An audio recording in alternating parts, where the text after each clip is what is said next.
आज की इस वीडियो में हम बात करने वाले हैं टेंसेज के बारे में। देखिए, कुछ बच्चे ऐसे हैं जिन्होंने टेंस को पढ़ा तो बहुत बार है लेकिन वो भूल जाते हैं। तो ये वीडियो उन बच्चों के लिए है जो बिल्कुल टेंसेज को याद नहीं रख पाते या फिर जो बिल्कुल अभी शुरू ही कर रहे हैं कि भी हमें टेंस पढ़ना ही है। तो चलिए वीडियो को शुरू करते हैं और इसमें हम इसको बिल्कुल बेसिक लेवल से कवर करेंगे। तो देखिए, टेंसेज को हिंदी में हम बोलते हैं काल। क्या बोलते हैं? काल। अब देखिए, ये तो बच्चा बच्चा जानता है कि टेंसेज को 3 भागों में बांटा गया है, जिसमें से पहला है प्रेजेंट, फिर है पास्ट और फिर है फ्यूचर। प्रेजेंट का मतलब है जो अभी चल रहा है, पास्ट का मतलब है जो बीत चुका है और फ्यूचर का मतलब है जो समय आने वाला है। तभी तो इसे काल कहते हैं। काल का मतलब होता है समय। अब देखिए, ये जो प्रेजेंट है और जो पास्ट है और जो फ्यूचर है, इनको अलग से 4 भागों में बांटा गया है। Indefinite, continuous, perfect, perfect continuous. तो इस तरह से प्रेजेंट को 4 भागों में बांट दिया, पास्ट को 4 भागों में बांट दिया और आपका जो फ्यूचर है उसको 4 भागों में बांट दिया। तो टोटल कितने हो जाते हैं? टोटल हो जाते हैं 12 टेंसेज। तो अब हम इन 12 को बिल्कुल डिटेल के साथ पढ़ने वाले हैं। सिर्फ आपको एक काम करना है, वीडियो को लास्ट तक देखना है। तो चलिए पहले हम इनके एक बार हेल्पिंग वर्ब के जो स्ट्रक्चर्स हैं उनको देख लेते हैं कि किसको किसके साथ यूज करना है, क्योंकि यदि इनको ही बारे में ही आपको पता नहीं होगा तो आपको आगे टेंसेस को करने में दिक्कत आ जाएगी। तो जैसे कि है इज, वाज, हैज और डज। इनको हम यूज करते हैं किसके साथ? ही, सी और इट और किसी व्यक्ति के नाम के साथ। ही, सी, इट और किसी व्यक्ति के नाम के साथ हम यूज करते हैं इज, वाज, हैज, डज। जैसे कि he is, he was, he has, he does, इस तरह से। अब ये जो आपके ही, सी, इट और किसी व्यक्ति का नाम है, इनको छोड़कर जो भी बच जाते हैं उन सब के साथ आपको यूज करना है आर, वर, हैव और डू का। समझ में आया? ही, सी, इट को छोड़कर जो भी आपके बच जाते हैं उन सब के साथ आपको आर, वर, हैव और डू इनका यूज करना है।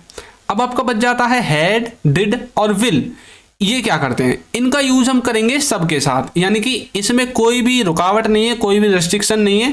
सबके साथ आपको हैड का, डिड का और विल का यूज कर देना है। समझ में आ गया? तो चलिए अब आगे बढ़ते हैं और इनको और अच्छे से समझने की कोशिश करते हैं। तो सबसे पहले हम प्रेजेंट टेंस को देखेंगे। देखिए, हमने अभी पीछे देखा है कि प्रेजेंट टेंस को 4 भागों में बांटा गया था, इंडेफिनेट, कंटिन्यूअस, परफेक्ट और परफेक्ट कंटिन्यूअस। अब चलिए इनकी थोड़ी थोड़ी सी डेफिनेशन देखते हैं कि इनको हिंदी के किस वाक्य के द्वारा या फिर किस शब्द के द्वारा हम पहचानेंगे। तो देखिए, ये जो आपके 4 भाग हैं, जब आपका इंडेफिनेट होगा तो आपको कैसे पता चलेगा? आपका जो वाक्य होगा उसके लास्ट में ता है, ते है, ती है, इस तरह के वर्ड्स आपको दिखाई देंगे। आपका जो कंटिन्यूअस होगा, प्रेजेंट का जो कंटिन्यूअस होगा, उसमें जो हिंदी के वाक्य होंगे उनके लास्ट में रहा है, रहे हैं, इस तरह के वर्ड्स दिखाई देंगे। परफेक्ट में किस तरह का दिखाई देगा? चुका है, लिया है, दिया है, ली है, दी है, इस तरह के वर्ड्स आपको परफेक्ट में दिखाई देंगे। और जो परफेक्ट कंटिन्यूअस होगा उसमें आपके से रहा है, से रही है, इस तरह के वर्ड्स आपको दिखाई देंगे। तो समझ में आया? इंडेफिनेट को पहचानने के लिए ता, ते, ती इस तरह के वर्ड्स दिखेंगे। कंटिन्यूअस को पहचानने के लिए रहा है, रहे हैं, इस तरह के वर्ड्स मिलेंगे। परफेक्ट को पहचानने के लिए चुका है, लिया है, दिया है या फिर ली है, दी है, इस तरह के वर्ड्स दिखाई देंगे। और परफेक्ट कंटिन्यूअस को पहचानने के लिए से रहा है, से रही है, इस तरह के वर्ड्स आएंगे। अब चलिए एक बार ये देख लेते हैं कि इनमें कौन कौन सी हेल्पिंग वर्ब और कौन कौन सी वर्ब यूज होंगी।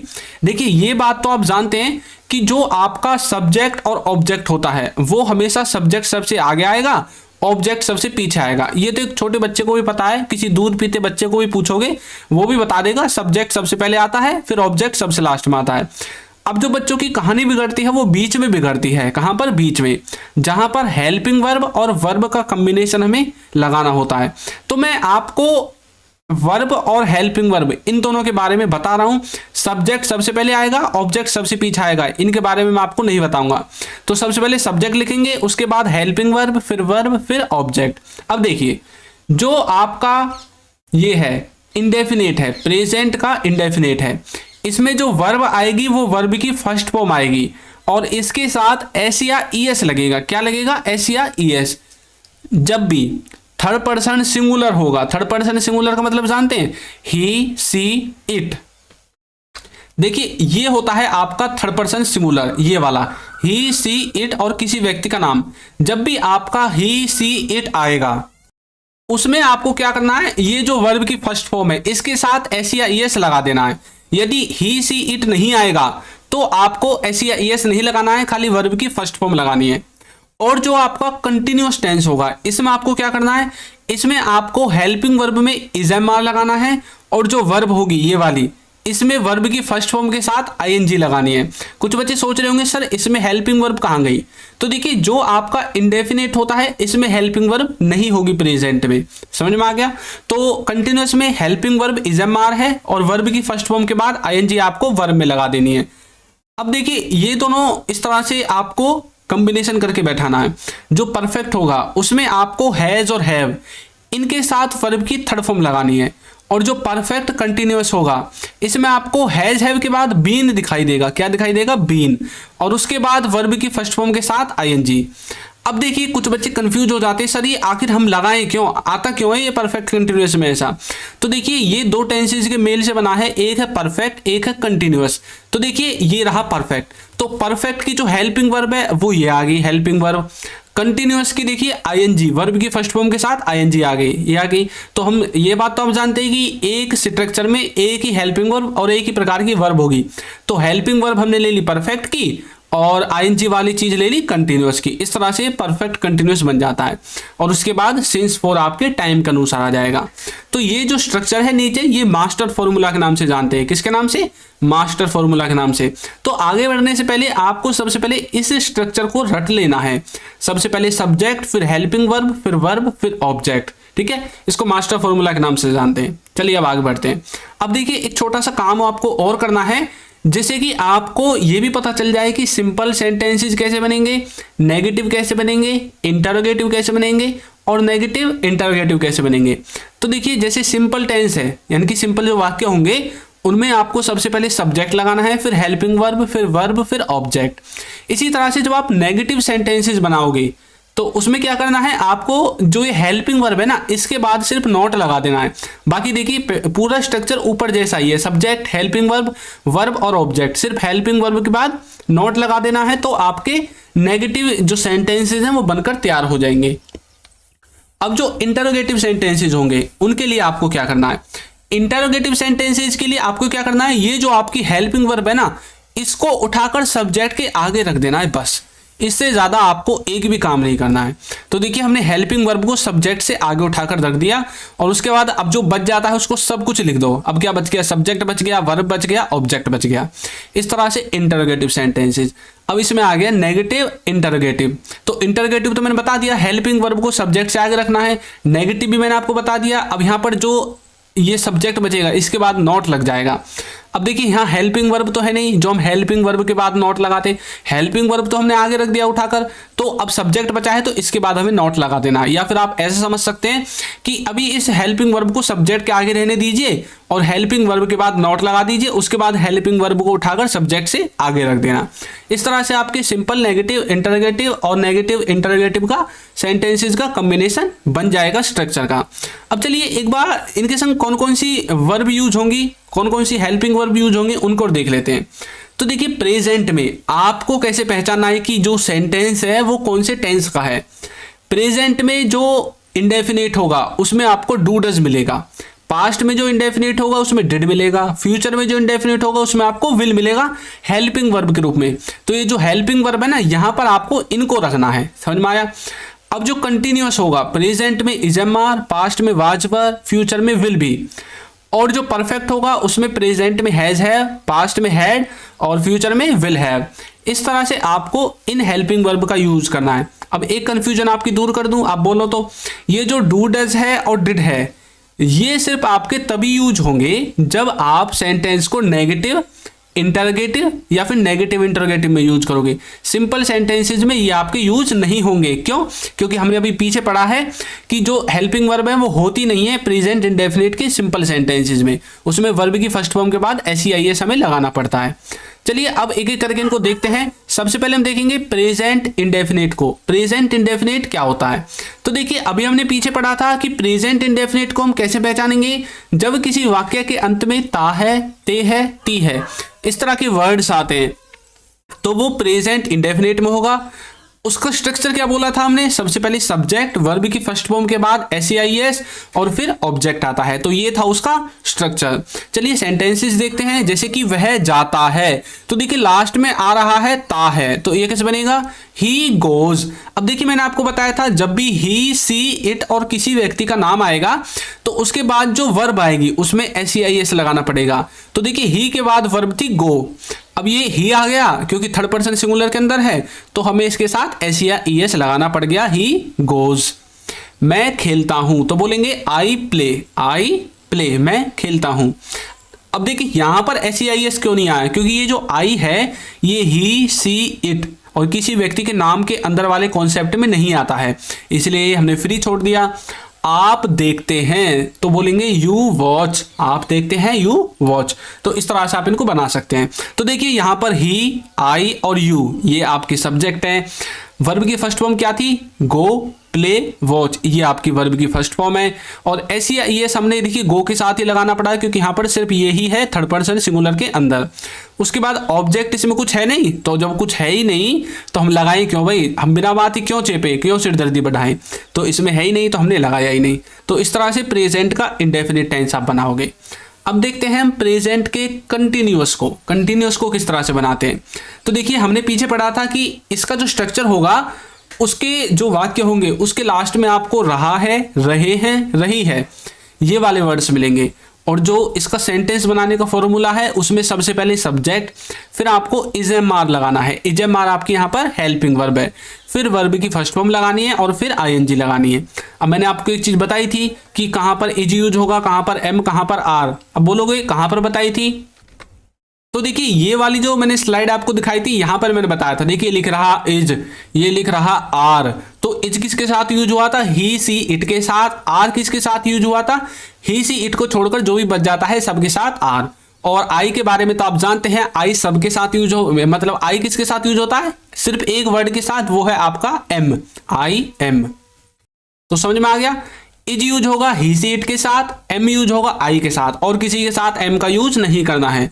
और जो आर है वो यूज होगा ही, सी, इट को छोड़कर, जैसे कि यू बच गया और वी बच गया, इन सब के साथ आपको क्या यूज करना है? आर यूज करना है। चलिए सेंटेंस देखते हैं।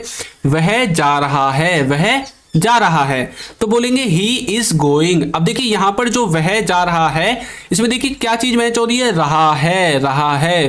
तो देखिए ऊपर से मैच हो गया ना, रहा है। तो रहा है, रहे हैं, रही हैं, इन सब में हमें क्या लगाना है? प्रेजेंट कंटिन्यूअस में बनाना है और इजएमआर के साथ वर्ब की फर्स्ट फॉर्म लगानी है। तो ही आपका सब्जेक्ट हो गया, इजएमआर यहां से आ गया और वर्ब की फर्स्ट फॉर्म के बाद ING। तो देखिए गो के बाद ING आ गई, समझ में आ गया? अब नेक्स्ट देखते हैं। मैं खेल रहा हूं, मैं खेल रहा हूं, तो कैसे बोलेंगे? I am playing, I am playing। तो I आपका सब्जेक्ट हो गया, M आपकी हेल्पिंग वर्ब हो गई, प्ले के साथ ING आपको लगानी पड़ गई क्योंकि यहां पर देखिए वर्ब की फर्स्ट फॉर्म के बाद ING लगानी है हमें। आप देख रहे हैं, तो बोलेंगे you are watching, you are watching. तो इस तरह से आप प्रेजेंट कंटिन्यूअस के जो सेंटेंसेज हैं उनको बनाओगे। अब देखिए एक बार आपको मैं बता देता हूं, ही हो गया, सी हो गया, ही हो गया, आई हो गया और यू हो गया, ये आपका सब्जेक्ट है। इज हो गया, एम हो गया, आर हो गया, ये आपके यहां से आ गए हैं हेल्पिंग वर्ब से। और गो, प्ले और वॉच ये हो गई आपकी वर्ब की फर्स्ट फॉर्म और इनके साथ ING हमने लगा दी है लास्ट में। तो इस तरह से हमारा प्रेजेंट कंटिन्यूअस बन जाता है। समझ में आ गया? नेक्स्ट देखिए हमारा जो कोर्स है वो लॉन्च हो चुका है और इस कोर्स में हमने इंग्लिश ग्रामर के सभी टॉपिक्स को कवर किया है। देखिए आपको कोर्स के क्या क्या फायदे हो सकते हैं। इसमें आपको बेसिक से एडवांस लेवल तक इंग्लिश ग्रामर बताई गई है, सिखाई गई है और इंग्लिश के जो क्लास नोट्स होंगे वो भी आपको प्रोवाइड कराए जाएंगे। और आप जो कोर्स में और बाकी स्टूडेंट्स हैं उनके साथ लाइव वॉइस और चैट दोनों तरह से प्रैक्टिस कर सकते हैं। A to Z video lectures मिलेंगे, प्रैक्टिस क्विज मिलेगी। कोर्स सर्टिफिकेट होगा वो भी आपको कोर्स को करने के बाद दिया जाएगा। तो लिंक इसका नीचे डिस्क्रिप्शन बॉक्स में है।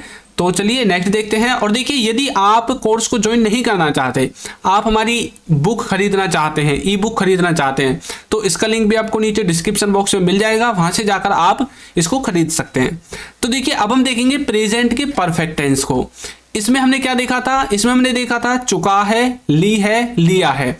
ये जो वर्ड्स हैं, इस तरह के वर्ड्स आपको हिंदी सेंटेंस के लास्ट में दिए जाते हैं। अब जो इसका स्ट्रक्चर था उसमें सबसे पहले सब्जेक्ट था, फिर हैज हैव था, वर्ब की थर्ड फॉर्म थी और फिर ऑब्जेक्ट था। देखिए, वह जा चुका है, क्या चुका है, वह जा चुका है, तो बोलेंगे he has gone, he has gone. अब देखिए, चुका है यहां से मैच हो गया। अब स्ट्रक्चर कैसे बना है? सबसे पहले सब्जेक्ट जो कि आपका ही है, फिर हैज है में से एक आ गया, फिर वर्ब की थर्ड फॉर्म आ गई, यानी कि गो की third form gone, go went gone, तो गॉन आ गया। अब देखिए, हमें कैसे पता चला कि हैज आएगा या हैव आएगा? तो मैंने आपको पीछे बता दिया था कि जब भी ही सी इट आएगा तो आपको हैज लगाना है, उसके अलावा कुछ भी आ जाए हैव लगाना है। जैसे कि मैं खेल लिया हूं, तो देखिए लिया हूं यहां से मैच हो जाएगा, लिया है या लिया हूं एक ही बात है। तो बोलेंगे I have played, I have played, मैं खेल लिया हूं। आपने किताब ले ली है, तो बोलेंगे you have taken the book, you have taken the book. इस तरह से आप प्रेजेंट के परफेक्ट के जो एग्जाम्पल्स है, सेंटेंसेज है, स्ट्रक्चर्स है, फॉर्मूले हैं, उनको लिख सकते हैं, याद कर सकते हैं और आसानी से पहचान सकते हैं। आप इनके नोट्स भी बना सकते हैं। अब हम देखेंगे प्रेजेंट में परफेक्ट कंटिन्यूअस टेंस को। इसको पहचानने के लिए आपको थोड़ा सा इनको रटना पड़ेगा। किस तरह से? देखिए, इसका जो पहचानने का तरीका है वो कुछ ऐसा है कि आपको हिंदी वाक्य के लास्ट में से रहा है, से रहे हैं, इस तरह के वर्ड्स मिलेंगे। और इसका जो स्ट्रक्चर है मैंने आपको बताया था, ये परफेक्ट और कंटिन्यूअस इन दोनों टेंसेस के मिलाने से बना है। तो देखिए, सबसे पहले परफेक्ट है, तो परफेक्ट की हमें हेल्पिंग वर्ब लगानी पड़ेंगी, जो है आपकी हैज हैव, उनके बाद आपको बीन लगाना है। फिर आपको कंटिन्यूअस की वर्ब लगानी पड़ेगी। कंटिन्यूअस की वर्ब क्या है? वर्ब की फर्स्ट फॉर्म के बाद आईएनजी, तो हमने लगा दी। अब देखिए, इसमें आपको एक छोटा सा काम और करना है, आपको लास्ट में सिंस और फॉर और लगा देना है। बस एक बार आप इसको रट लोगे ना, फिर आप इसको कभी नहीं भूलोगे। तो इसको आपको कॉपी में कम से कम 10 बार लिख कर देखना है, यदि आपको ये याद नहीं होता है। उसके बाद आप इसे कभी भी अपने जीवन में भूलेंगे नहीं। सबसे पहले आपको परफेक्ट की हेल्पिंग वर्ब लगानी है और फिर उसके बाद कंटिन्यूअस की वर्ब लगानी है और लास्ट में सिंस फॉर लगाना है। चलिए एग्जाम्पल देखते हैं। आज शाम से बादल गरज रहा है। देखिए, से कोई काम हो रहा है, तो आज शाम से क्या हो रहा है? बादलों को गरजने का काम हो रहा है। तो से रहा है, से रहे हैं, तो आज शाम से यानी कि आज शाम से मतलब किसी समय से कोई काम हो रहा है। इसका ये है असली मीनिंग, किसी समय से कोई काम हो रहा है। तो बोलेंगे the clouds have been thundering since this evening. जो बादल हैं वो शाम से गरज रहे हैं। तो द क्लाउड्स, देखिए द, अब जरूरी नहीं है कि एक ही वर्ड आपका सब्जेक्ट में आएगा, 2 वर्ड भी आ सकते हैं। अब जैसे द क्लाउड्स है, तो ये इनको हम पूरा क्या मानेंगे? सब्जेक्ट मानेंगे यहां तक। उसके बाद हैव आ गया, फिर बीन आ गया, फिर ये जो थंडर है, थंडर के साथ आईएनजी लगा हुआ है, तो थंडर वर्ब की फर्स्ट फॉर्म लगा लो और आईएनजी हमने वर्ब की फर्स्ट फॉर्म के साथ आईएनजी लगा दी। फिर हमने सिंस या फॉर में से कोई एक लिख दिया। फिर दिस इवनिंग आपका एक तरह से यहाँ पर लास्ट में आ गया। अब देखिए, ये सिंस फॉर कहाँ पर यूज होगा? जब भी आपको कोई निश्चित समय दिया जाएगा तब तो आपको सिंस का यूज करना है। जब आपको निश्चित समय ना देकर वो आपको एक समय अवधि दे दें। अब देखिए, समय अवधि क्या होती है? जैसे कि 2 घंटे से, 2 दिनों से, 2 महीनों से, ये तो हो गई आपकी समय अवधि। आप बता रहे हैं ना, टाइम ड्यूरेशन दिखाया जा रहा है 2 दिनों से, 2 घंटों से। अब यदि वो बोले 2 बजे से, तो मतलब उन्हें एक फिक्स टाइम आपको बता दिया। 7 मई से, 15 जनवरी से, 2007 से, मतलब ये फिक्स टाइम है। समझ में आ गया? अब आपको टाइम ड्यूरेशन नहीं दी गई। जब टाइम ड्यूरेशन देंगे तो 4 आएगा और फिक्स समय होगा तो सिंस आएगा। अब ये जो इवनिंग है ये फिक्स समय है। कैसे भाई? इवनिंग कभी भी दोपहर में नहीं आ सकती, लेकिन जो ये बोलते हैं ना 2 घंटे से, भाई 2 घंटे तो कभी भी काउंट कर सकते हो आप। सुबह से, दोपहर से, शाम से, रात से, कभी से भी 2 घंटे लगा सकते हो। समझ में आ गया? तो जो इवनिंग है ये आपका फिक्स समय है। भाई इवनिंग एक बार ही होगा 24 घंटे में, वो भी शाम को। सुबह भी फिक्स है, दोपहर भी फिक्स है, सब चीज फिक्स है, तो इसलिए इनको हमने सिंस के द्वारा लिखा है। नल 2 घंटे से चल रहा है। देखिए 2 घंटे से हमें टाइम ड्यूरेशन बता दी भाई, इतनी देर से चल रहा है, तो मतलब अब हमें फॉर का यूज करना है, तो बोलेंगे नल को बोलते हैं टैप, तो द टैप, अब देखिए हैज में से हैज आ गया, the tap has been running for 2 hours. इस तरह से आप इसका यूज कर सकते हैं। समझ में आ गया प्रेजेंट परफेक्ट कंटिन्यूअस। चलिए आप पास्ट की तरफ अपने कदमों को हम बढ़ाते हैं, पास्ट टेंस को किस तरह से समझेंगे। तो देखिए जिस तरह से प्रेजेंट को हमने 4 भागों में बांटा था, पास्ट को भी 4 भागों में बांटा गया है, indefinite, continuous, perfect, perfect continuous. इनको पहचानने का नियम क्या है, जो इंडेफिनिट होगा उसके जो लास्ट में आपको क्या मिलेगा, ली, दी, लिया, दिया, इस तरह के वर्ड्स मिलेंगे। कंटिन्यूअस में आपको मिलेगा रहा था, रहे थे। परफेक्ट में आपको मिलेगा चुका था, लिया था, दिया था, ली थी, दी थी, इस तरह के वर्ड्स आपको परफेक्ट में मिलेंगे। परफेक्ट कंटिन्यूअस में आपको मिलेगा से रहा है, से रही है, इस तरह के वर्ड्स आपको परफेक्ट कंटिन्यूअस में मिलेंगे। तो पास्ट टेंस के बारे में आपको थोड़ी सी नॉलेज हुई। चलिए अब इनकी हेल्पिंग वर्ब के बारे में जानते हैं कि भाई कौन सी हेल्पिंग वर्ब इनके साथ यूज की जाती हैं। तो देखिए ये जो इंडेफिनिट होगा इसमें कोई भी हेल्पिंग वर्ब नहीं होगी, इसमें सिर्फ वर्ब की सेकंड फॉर्म होगी।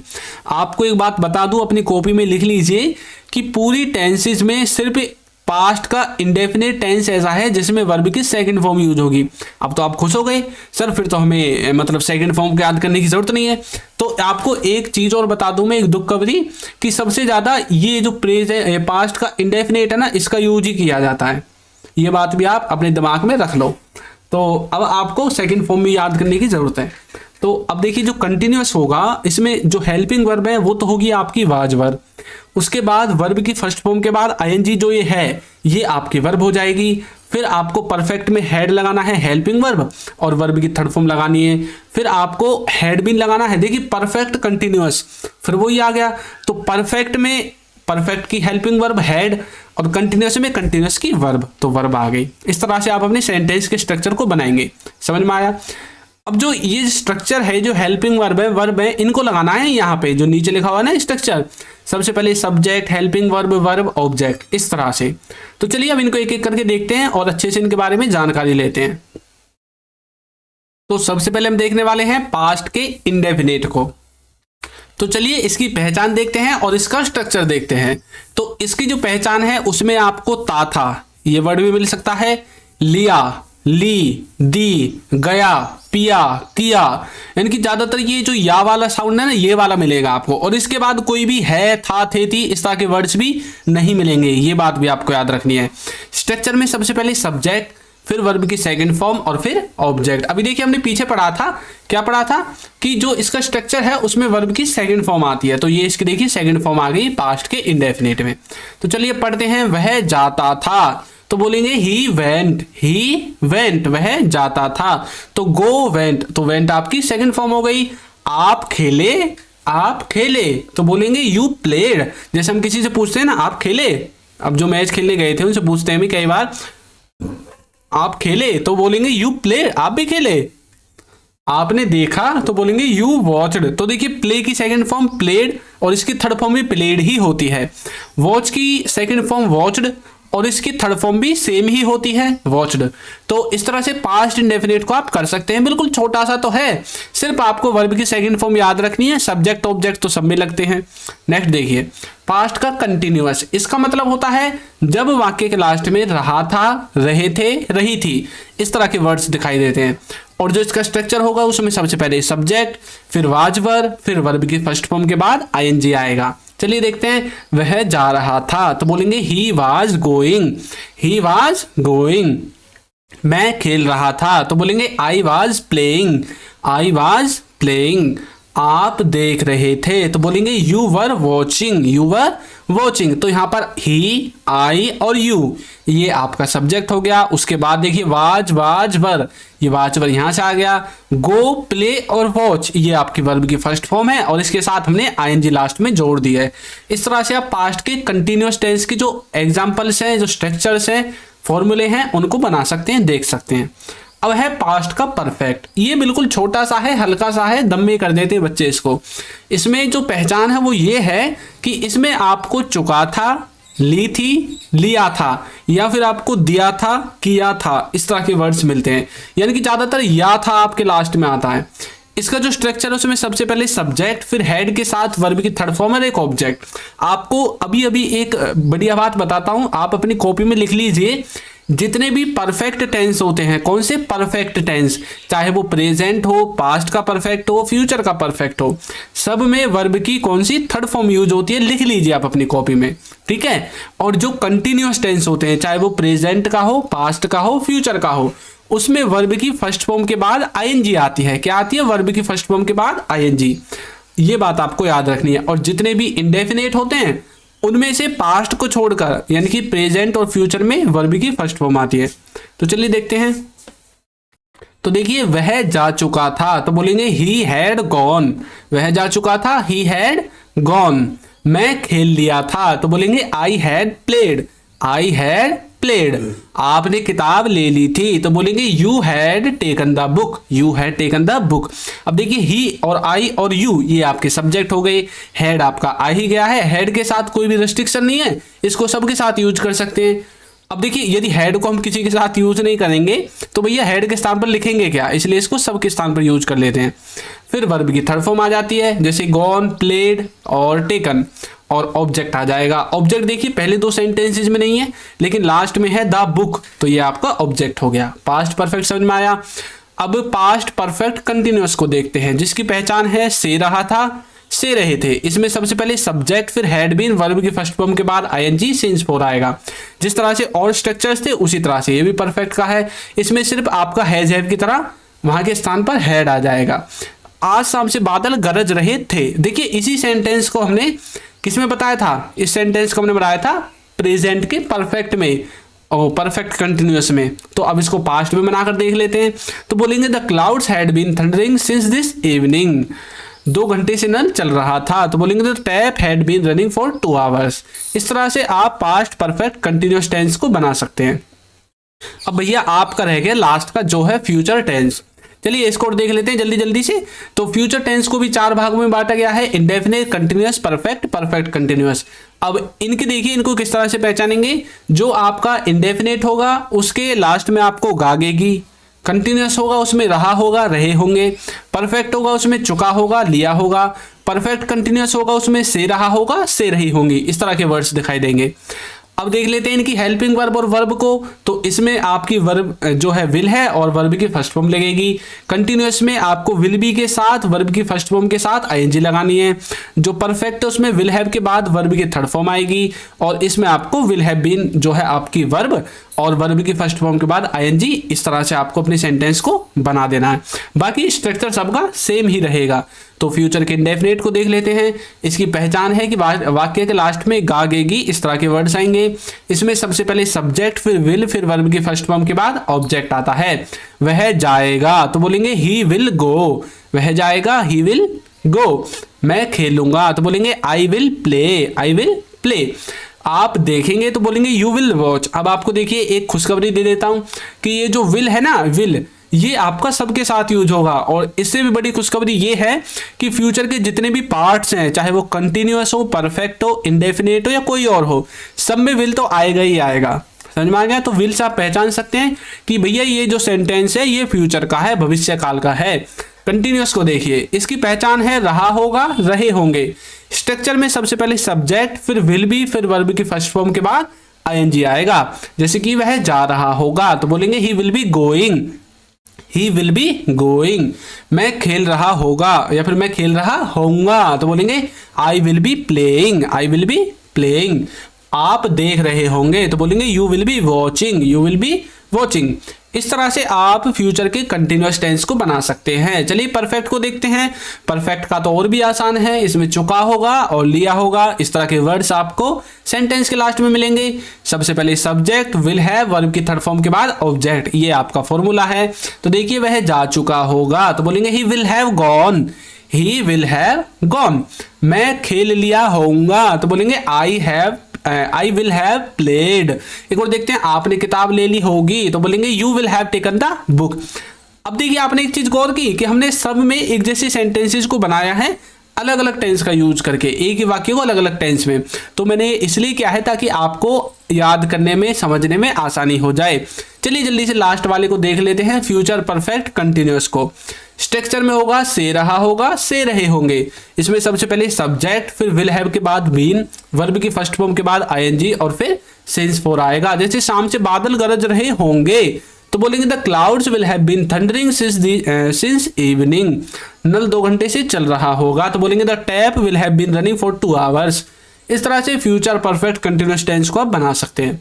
अब देखिए ये वाला जो आपने वीडियो की शुरुआत में देखा था, ये जो चार्ट है कैसे बना था, अब आपकी धीरे धीरे समझ में आ रहा होगा। इधर लिखा हुआ है प्रेजेंट, पास्ट, फ्यूचर, ऊपर लिखा हुआ है indefinite, continuous, perfect, perfect continuous. तो प्रेजेंट के इंडेफिनिट की पहचान है तातेती और डू डज हेल्पिंग वर्ब है। प्रेजेंट के कंटिन्यूअस की पहचान है रहा है, रहे हैं, रही हैं और इजमार हेल्पिंग वर्ब है। प्रेजेंट के परफेक्ट की पहचान है चुका है और इसमें हैज हैव आएगा हेल्पिंग वर्ब ग्रुप में। इसी तरह से पास्ट में ता था, डिड और फ्यूचर में गागेगी विल। इस तरह से आपका ये जो चार्ट है बनाया गया था। तो चलिए अब टाइम हो चुका है अपना इम्तिहान देने का। तो देखते हैं कितने बच्चे इस वाले स्ट्रक्चर को ट्रांसलेट कर पाते हैं इंग्लिश में। हम टेंस सीख चुके हैं, हम टेंस सीख चुके हैं। तो इसको आपको कमेंट करके बताना है कि इसको इंग्लिश में कैसे बनाएंगे। तो दोस्त, और ये भी अगर आपसे हो सके तो ये भी बताना कि कौन से टेंस का है। तो आपको ये वीडियो कैसी लगी है जरूर बताइएगा। और यदि आप हमारी बुक्स को और ऐप को और कोर्स को परचेज करना चाहते हैं तो लिंक डिस्क्रिप्शन बॉक्स में मिल जाएगा। तो यदि आप चैनल पर नए हैं तो चैनल को सब्सक्राइब कर दीजिए, वीडियो को लाइक कर दीजिए और एक अच्छा सा कमेंट करना बिल्कुल ना भूलें। Thank you.